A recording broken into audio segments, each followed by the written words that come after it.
Welcome or welcome back. I'm Chris. And I'm Chris, and this is Chris Greenhill's Garage.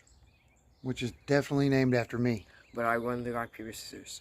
I don't care what you won. It's named after me. I'm senior. But I won the skill-based game that decided it. But you're named after me, therefore the channel's named after me. I don't want to be named after you. Ugh, you're a terrible son. Anyway, welcome back. Today we're here working on Chris Jr.'s 1982 Ford Mustang GT. Again. For like the 20th time. About 3 weeks ago, we put it up on blocks so we could do some welding underneath the back of the car. And that's when we discovered this. I'll insert a little video here about what that's about. We now have the car up in the air on blocks because we have a new clacking sound in the suspension somewhere. I think I found it. Boy, rock the car back and forth. Yeah, I think that upper control arm bushing is completely blown. That's not good. Anyway, here soon we are going to do rear lowering springs and new struts, so I guess we'll get to that later. Then, at the same time, we discovered this. Ignore the fender rattle. The wheel movement is the important part. I'll insert a video about that here also. We've also found this. Pull on it, boy. Yeah, hopefully that's just a wheel bearing. I think it's just a wheel bearing. Anyway, we got some suspension work to do separate from our restoration work, but that's not a big deal. We had a front end knock and we were checking everything. I was crawling under the car and pushing on the car and pulling on things, and we narrowed it down to this side, and I think we've discovered that the wheel bearing's gone. Oh well. Anyway, we found that the rear control arm bushing was blown out and the front wheel bearing is blown out. Or at least we're assuming and hoping it's just a wheel bearing. We'll figure that out here in a minute. The rear control arm wasn't a huge deal. I'd have kept driving it with that. But the front wheel being loose and rattling is a problem. So we had to park the car, we jacked it up, and we've left it alone. We haven't had any time in 3 weeks to work on it. So it's time to get to that problem. And hopefully get this thing back on the road so we can actually enjoy it. While we're here doing front wheel bearings, we're going to go ahead and do both sides. We're also going to put new struts in it. Only the finest Chinesium for this car. When we get to the rear end, we're also going to trade out this control arm. Maybe more of them in the event anything else is damaged, but we know one control arm, upper control arm is damaged. The bushing's blown out. I was going to spend the money on a good quality set of like energy suspension bushings for something like that, but I would have to pull the control arm first and measure these things to get the proper bushing. Instead, I just spent 70 bucks on an all new set of control arms. Again, the finest Chinesium, $70 can buy. And while we're back here, we're also going to fix Junior's off-road stance in the back wheels. It's a little exaggerated right now because the car is jacked up at a funny angle, but there is 4.5 inches of clearance between the top of the tire and the top of the fender. For reference, there's only 5 inches on my daughter's all-wheel drive or 4x4 Dodge Durango. So we're going to pull those coil springs out of there, figure out what's going on, and fix that situation.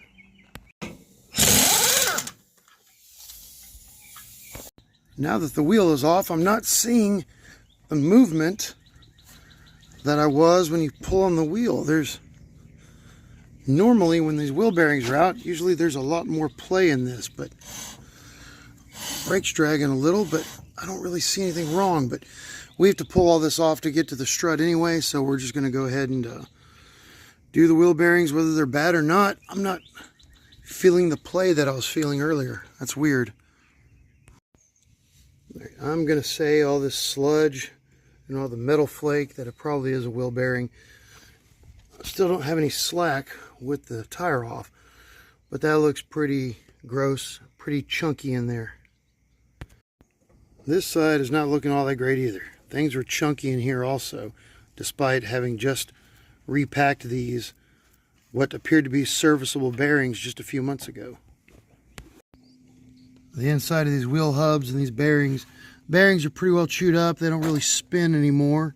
And all the fresh red grease is all blackened now. So I'm thinking they probably heated up pretty badly, and yeah, it was that time to replace them. It is part store time already. The wheel bearing seals were not in great shape anyway, and they're in worse shape now that we've taken them out. And we've now discovered that our rear bearings are the wrong size. So luckily we're going to the parts store anyway. Glad we figured it out now rather than later. Hopefully they've got all this stuff in stock. Earlier today, I told Junior it should be 2 hours to the front, 2 hours in the back of the car. No trips to the parts store because we already have everything we need. Then we realistically predicted that this 4-hour job would take a minimum of 8, at least 2 trips to the parts store, and we would hope and pray that we could finish this job today. We are not on pace so far. The parts store did have our bearings and our bearing seals in stock. They appear to be the right size, so we're heading home. Hopefully we're back on track. Probably not. We're back home. Time to move on to the struts.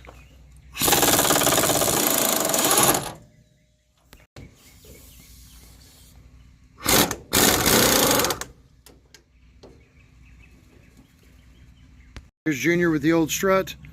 And not completely burned out, but it wasn't exactly doing its job very well. Yeah, it just goes back together really quick. Let's see how strong the new one is. We were a little nervous there for a minute. With this cap on, the coilover body wouldn't go over the strut. But once I took it off, it fits fine. We have the coilover reassembled, and Junior's going to try to get it reinstalled. Stab it up top there, and I'll put the nut on the top.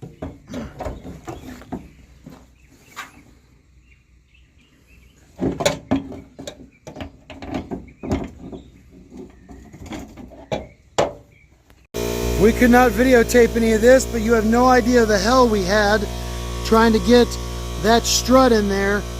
Nothing wanted to line up. It's the first time we've had to assemble the front end with a strut that actually had pressure in it. It was an absolute nightmare.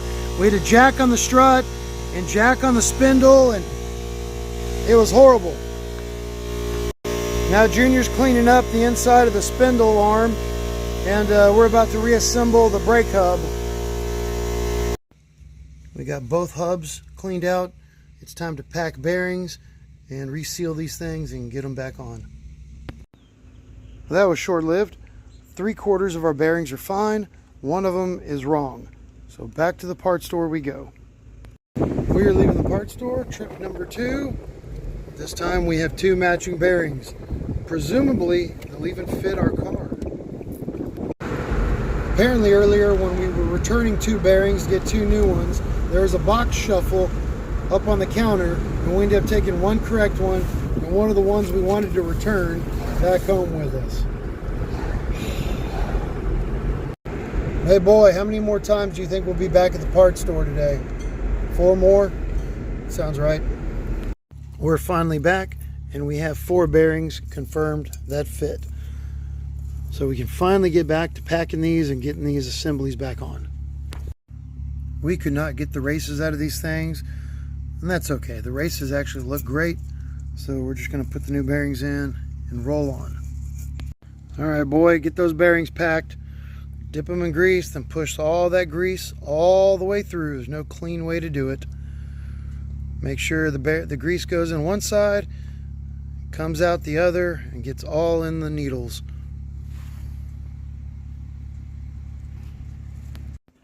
We've got the damaged side, the front passenger side, fully assembled again, ready to go back together. And we just remembered we were about to put the brake assembly back on the other side, and we forgot we still have to do the other strut. And we are hating life now because it took entirely way too long to get that strut in. This is why we struggled so much last summer with the struts doing this. This is what we were trying to avoid. Now the whole coilover system just spins freely. Those old style struts had two prongs that go in here to hold this in place. I'm worried that this is too loose, but that's just how it fits on these struts. We ordered multiple pairs of struts and could not find the same style anymore. They just don't make them that way. You can't get them, so putting it back together and hoping for the best. Well, I've reassembled the brakes over here. Chris Jr.'s got the other side strut ready to go in, so we're gonna go do that. Lessons learned really helped because this strut went in and is fully assembled in less than 5 minutes. Thank God we needed that. Junior's getting our wheel hub assembly on. I'm gonna set it in place. There you go. And put the little lock washer on it in the groove. And then we'll get this thing tightened down and move on. Nope. Just taught Junior how to set the preload on these bearings, or whatever you want to call them, the lash. He's got it all together, and he's going to put the cotter pin and the cotter pin retaining clip in, get the dust cap back on, and then throw the brakes back on it, and we'll be done with this side. Front brakes are back on. We're ready to put the wheels on and get the front end back on the ground. We finally got the front wheels back on. No more slop in the wheel, so there's definitely those garbage wheel bearings. The new struts and everything have this sitting up quite a bit higher than it was. Still not as high as the rear end, but later on we may have to take the tire off and drop those coilovers again. Here you can see the rear of Junior's car is sitting up almost 5 inches today. I'm guessing that's because it hasn't settled back down, but we're gonna pull the rear end apart and we're gonna change out those coil springs or cut those coil springs or something, because that is ridiculous. We got the rear end up in the air, and we got the tires off. You can see our upper control arms. That's the broken one over there. That's the culprit up in that side, the far side. We are gonna pull this all apart. We're hoping if we pull the shocks, we can get the rear end to droop a little bit more. I can't remember if it does or not. I can't remember if the shocks are travel limiting this or not, but it'd be really nice if they would sag a little bit further to make this a little bit easier. Well, the shocks were travel limiters of like 1/2 inch, if that. So it looks like the rest of the way we're just gonna have to pull control arms and go from there. On a scale of 1 to 10, how excited to do this are you? 2. 2? Yeah, I'm about the same. Remember how badly this sucked last time? Yeah, I'm not looking forward to this. Here is the spring that was in the car, and as you can see, that is a full coil taller than the factory spring out of white trash. And I don't believe white trashes were cut. Both of these have this kind of goobered end on them, but white trash didn't sit overly low, but you can tell there's a full 2 inches just in spring height right here. So that's going to be a big part of our ride height difference. And this spring is a lot looser. I can actually squeeze those two together. Can't really move this one. I think this is a Ford F-150 spring. That's what I think. I think this is an F-150 spring. This is a Fox body spring from the 80s. And I think that's the problem. Even with all of this apart, we had to hammer on this thing to get it out. It would not drop out of there. It's so tall. Car's gonna ride lower, boy. You've got a decision to make, boy. We can either put this in just the way it is, and we know it's gonna drop it at least 1.5 to 2 inches. We'll measure it here in a moment.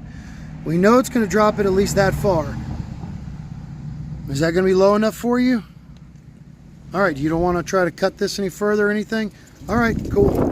That answers that. Oh, that feels good. Oh, yeah. Here's the spring height difference on the ends of the coil. You can see how this end coil is flattened out. This one, when it flattens out, is going to be even lower. So if nothing else, that's at least an inch, 1.5 inch drop just right there. We've got the new Mustang spring all the way in already. It was quick and it was easy, and it's nowhere near as bound up as it was. The old spring was actually curved. It was actually bound up in there from the tight fit. Like I said, I think it was a truck spring, but the new one went in by hand, and we just jacked this up and threw a bolt in it. Now we got to get that upper control arm off, get it fixed before moving on to the other spring. All right, we got part of the upper control arm off. That is how loose that is up there where it's attached on the other end. So we gotta get the other side off and pull that thing out. This is not exactly the smoking gun I was looking for. The bushing is actually fine, and the bolt was tight, but it's the fitment of this bolt in this control arm. That is insane that there's that much slack in there. When it was up there, the control arm was moving all over the place, but it's just the bolt fitment, because it was tight side to side, and the bracket that holds it is in good working order. It's not loose and sloppy. The bolt fits in that fine. It's just the bolt fitment in here. So I'm going to see if we can find a bolt that fits better in there. Look at that slack. That's what we were feeling. The new bolt in the new control arms fits exactly the same. I don't understand it. This is the only one that fits like this. And it doesn't look damaged or anything. Nothing looks wallered out. It just seems to be how it fits. I don't understand this. This is not worth buying an entire set of control arms over. I think I'm going to return those and see if I can find some way to bush this bolt. I can't find a bolt that fits in there any tighter than this. This just seems to be loose, and I don't know what to do about it. I'm going to try to find some way to bush this thing tighter, see if that'll fix our problem. Do not ever do what I'm about to do under any circumstances, for any reason. Christopher, you are not going to watch this, okay? You were never here for this part. Do not ever do this, okay? But I need to bush this ever so slightly through that control arm just to keep it a little tighter. And I can find no solution other than electrical tape. Once again, you've been warned. Do not do this, ever. The sweet spot seems to be 4 layers of electrical tape evenly spaced down the length of the shaft to bush this, and we have no more slack. So remember, you didn't see what I just did and you were never here, right? I just watched you use automotive grade tape to fix this. I don't think there is automotive grade tape, but correct. I know, I can hear someone complaining already. It's not the proper way to fix it, but if it works, it works. So there's nothing wrong with the bushing, there's nothing wrong with the control arm. It's just that one bushing rod that just is a little loose, and that's what all that clacking and knocking was. So we're gonna put this back and see how it does. Well, an hour later, we finally got that bolt to line up. We had to go through and remove the lower control arms and the springs again, because that was fighting us and keeping us from lining it up. You'd think we've never done this before, you know, like last July, and we've completely forgotten everything that we learned then. Good times. As we quickly run out of daylight, we're finally conceding that we're going to have to pull the drive shaft in order to get everything to go the angle we want. We had to do this last time. We hoped we wouldn't have to this time. We really thought we could just get all this. Things were going well, but that lower control arm will not line up. We've been trying for an hour, and at this rate, we are not going to finish today at all. All right, we've got it almost completely back together. It took 2 jacks and a lot of hitting with a hammer and a lot of swearing and cussing and screaming and yelling and hateful comments. And we are not messing with the sway bar today. We're exhausted. We're going to tighten everything up and go test drive it. I told Chris Jr. if it doesn't handle well without the sway bar, I'll come and personally put it back on next week. But I never had a sway bar in mine. One of my Mustangs had a sway bar and I took it off. The others just didn't have them at all. So I don't think this will be an issue. I don't think it'll really matter all that much. The car is back on the ground. And this makes no sense at all. Those shorter springs, all that, and the car sits at the exact same ride height. I've tried bouncing on the rear bumper. I do not understand. Took the sway bar off, we shortened the springs. I don't understand why this thing is sitting so high up in the air. This is crazy. The shocks aren't compressed all the way. The springs are sitting normally. Regular stock style control arms. This is insane. Never seen anything like this. All that work and the car didn't move a millimeter. It's still 4.5 inches. Maybe it'll settle when we drive it, but I'm kind of doubting it. That's a lot.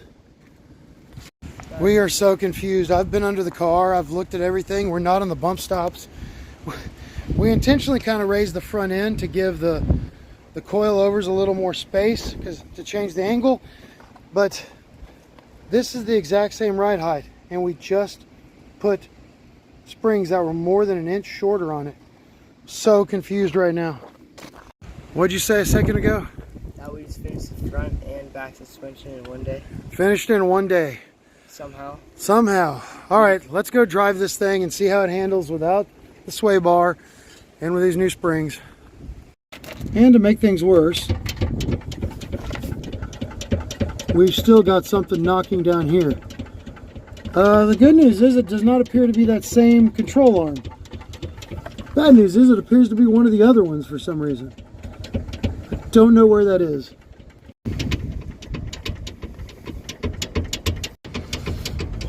Sounds like it's more over here than the other side, but I can't really find it. That might be a product of no sway bar anymore, because everything else is really tight. I'm really confused about this. Let's go see how it drives. Check this out, boy. It's gonna fire right up. Oh, dang. Yeah, you haven't been in it since we did that, have you? I'm not. That's nice. Yeah, we don't need the cold idle cam right now. Oh, never mind, we did. I didn't think it was that cold. All right, man, it just fires up twice in a row with no issues. So we just tried to leave, and we forgot to pump up the brakes earlier when we took the front brakes off. That was almost bad. What else did we forget? Who knows what else we forgot? Let's go find out. Wheel chocks. Wheel chocks. Oh yeah, we forgot the wheel chocks. We tried to leave and it wouldn't move. We couldn't figure out why. Well, whether it lowered or not, we're driving it for the first time in 3 weeks or more. Does it feel good?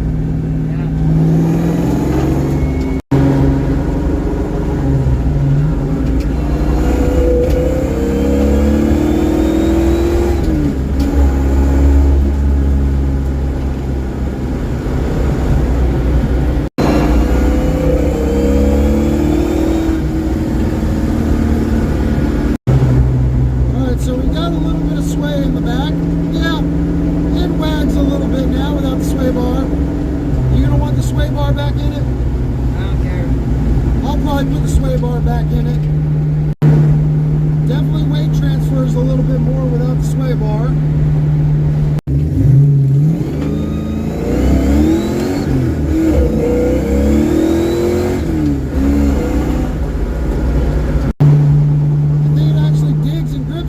Better without the sway bar, but it definitely isn't as much fun at higher speed without the sway bar.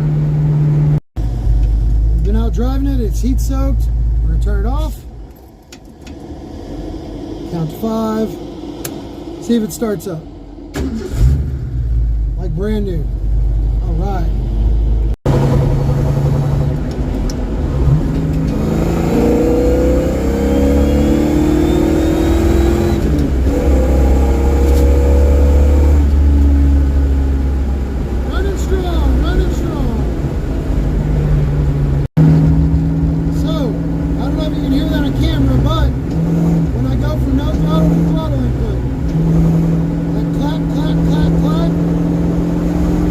Another control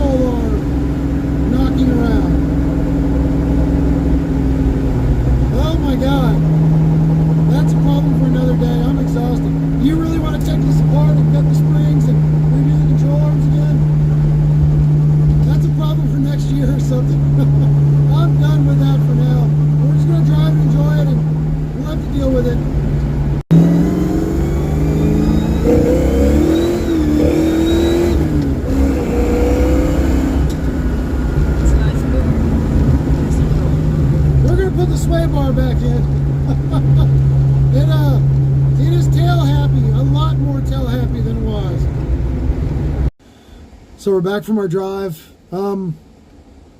Ride's exactly the same. New shocks here a couple months ago, new struts, adjusted the coilovers, new springs. It rides exactly the same like an iron-wheeled wagon, except worse now. Worse in every way, because now it slides all around in the back without a sway bar, which I'll put back for you in the next week or so, all right? We're tired, and we're done. How did we do, Junior? We failed. We failed! Yes! We failed spectacularly. The car sits exactly the same height as it does. It rides the same. It makes the same noises. It's still clacking and knocking in the back. I think the noises are worse. Yeah, I think the noises are worse. I don't know what happened, but we failed spectacularly. Man, can you imagine sitting and watching all of this re-recorded, everything we've done, and then going, wow, that was horrible. Nothing happened. Don't do what we do ever for any reason, especially that electrical tape in the bushing that you didn't see. Yeah, it's exactly how it was, but now it's like we have a little dwarf hitting the back with the hammer all the time. Exactly. Someone's back there with a hammer hitting the rear suspension now. It's so much worse. Hey, but one thing did get better. The new shifter seal. We drove around and we were not getting scalded by hot engine air and exhaust. This is warm. The transmission's warm, but very, very little air came in here. We were actually very comfortable driving around. So I'm going to declare that a victory, boy. We take them where we can get them. Yep, they are few and far between, but we take them where we can get them. Of course, that one victory was not this week. It was like last week. So today was a complete failure. Yeah. Spectacular failure. Yes. But we did the front and the back all in one day. Front and back in one day. It's usually a month-long job for us. Yeah. Yeah, we did it in 1/30th the time. We failed in 1/30th the time, but we completed our failure in 1/30th the time. So we figured out that we failed sooner. Yes, it only took us a day to figure out we failed. Now we have other days to fail at other things. Victory! Yeah. Huzzah! Ooh. Despite a lot of cussing and swearing and hitting things with other things, hammers and other things that aren't hammers that we use as hammers, I mean, we actually had some fun today. I was really hoping for a better outcome, but it was fun. It was all right. So I want to say thank you to everyone and anyone who would watch this stupidity. I apologize, and I thank you at the same time. God bless. We're very appreciative of it, and we will see you next time for our next failure. Yeah.